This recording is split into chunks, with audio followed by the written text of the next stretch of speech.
I hope you're well. I hope you're already focused on Jesus and ready to cooperate with Jesus in every single experience of this day.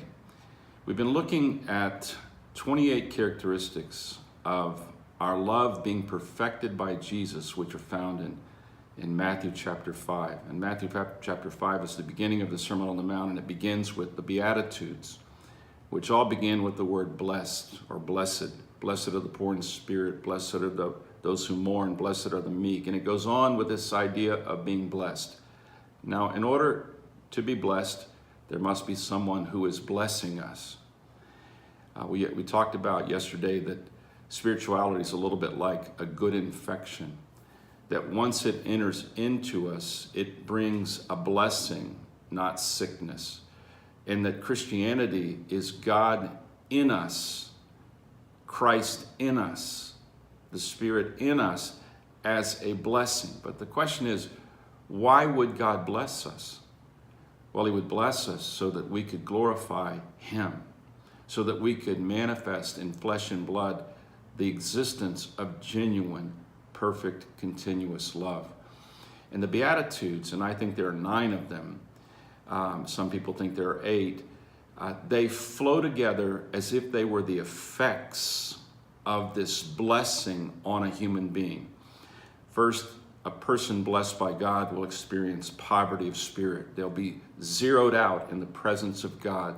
Their pride will be eliminated, and they will come before God with a deep, true receptivity.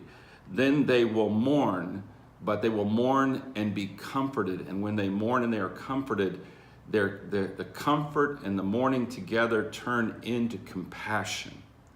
And when you mix poverty of spirit, this openness to God, with healed pain, it produces the meek, what someone called the terrible meek. The people who go in the direction of pain, but they go in the direction of pain meekly and humbly, carrying with them the cure, which is the love of God.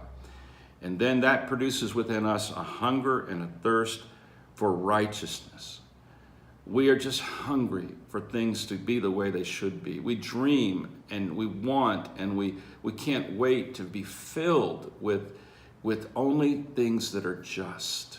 We don't want to see things destroyed and damaged and hurt. And we don't want to see the pain of the world. So we have a hunger and thirst for righteousness. But that needs to be mixed with mercy. Blessed are the merciful, for they shall obtain mercy.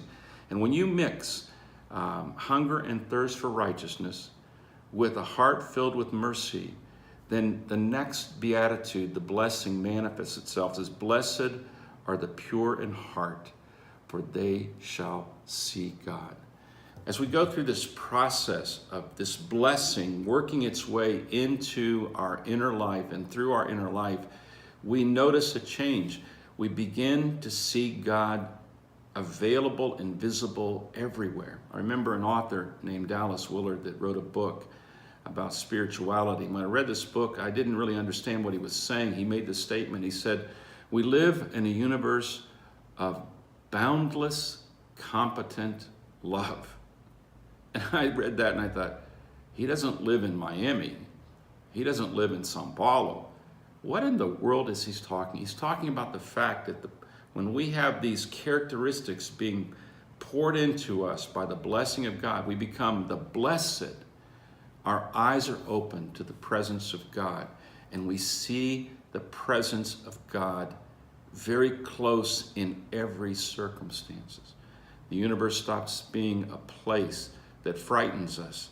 It becomes a place where we know that God is on the move and that we can go with God and we can be the presence of God anywhere in this world. We become fearless because we can see God. This theme repeats itself all through the Bible, where people, when they get a glimpse of God, they are changed from fearful to fearless because they see God.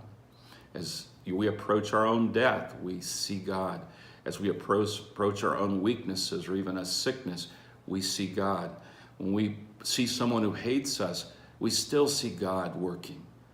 We begin to see God. You see how this means that we are blessed?